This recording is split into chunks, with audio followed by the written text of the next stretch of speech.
दोस्तों, भारतीय राष्ट्रीय आंदोलन के अगले सीरीज में आज आप सभी का स्वागत है। दोस्तों, इस सीरीज में आज हम बात करने वाले हैं कि प्रथम विश्व युद्ध के दौरान जो भारत के अंदर या फिर भारत से बाहर राष्ट्रवाद की भावना का विकास होता है। इसमें कुछ क्रांतिकारी राष्ट्रवादी क्रांतिकारी संगठन भी शामिल हैं। कुल मिलाकर कहें तो इसमें हमको 3-4 चीज़ों को पढ़ना है दोस्तों। इस खास करके सबसे पहला गदर आंदोलन पढ़नी है 1913 वाला।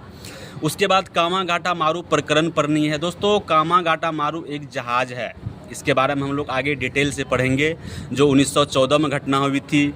उसके बाद 1916 में जो आंदोलन होता है बाल गंगाधर तिलक और एनी बेसेंट के द्वारा, इसको पढ़ेंगे। उसके बाद कांग्रेस और मुस्लिम लीग की जो आपस में समझौता हो जाता है, उस समझौते की बात करेंगे। इन 4 चीज़ों को पढ़ने वाले हैं दोस्तों। कहते हैं स्वदेशी आंदोलन के निष्क्रिय होने के बाद जो भारतीय क्रांतिकारी राष्ट्रवादी नेता थे, कहीं न कहीं ये भी निष्क्रिय हो जाते हैं। इन सबको एक मौका प्रथम विश्व युद्ध में राष्ट्रवादियों की तरफ से अंग्रेज़ों की हुकूमत को उखाड़ फेंकने का एक मौका फिर से मिल जाता है, और यह उस मौके को पूरी तरह इस्तेमाल करके अंग्रेज़ी हुकूमत को उन्मूलन करने का प्रयास करते हैं। और इसी दौरान बाल गंगाधर तिलक और एनी बेसेंट के द्वारा होम रूल लीग की स्थापना की जाती है। और उत्तरी अमेरिका में लाला हरदयाल, तारक नाथ दास, द्वारक नाथ दास, G.R. कुमार, इन सब के द्वारा गदर आंदोलन की शुरुआत की जाती है। और गदर आंदोलन की जब शुरुआत होती है दोस्तों अमेरिका में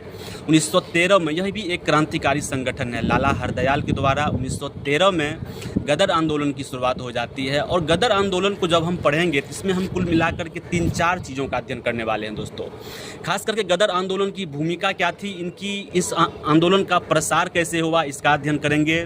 उसके बाद गदर आंदोलन की क्या विशेषता थी, विशेषता का भी अध्ययन करेंगे। और इस गदर आंदोलन में क्या कमियां रही, उस कमी का अध्ययन करते करते फाइनली गदर आंदोलन के निष्कर्ष तक हम लोग पहुंच जाएंगे और गदर आंदोलन को फिर से पढ़ना शुरू करेंगे। दोस्तों, मिलते हैं नेक्स्ट सीरीज में गदर आंदोलन की चर्चा करते हुए। 1907-8 से ही गदर आंदोलन की जो पृष्ठभूमि है वो तैयार होते चली जाती है। फिर हम लोग गदर आंदोलन को वाइंड अप करके कामागाटा मारू प्रकरण भी पढ़ेंगे। फिर क्या कहते हैं मुस्लिम लीग और कांग्रेस का जो आपस में समझौता हो जाता है, इन सब चीज़ को पढ़ते हुए हम लोग भारतीय राष्ट्रीय आंदोलन को वाइंड अप करेंगे।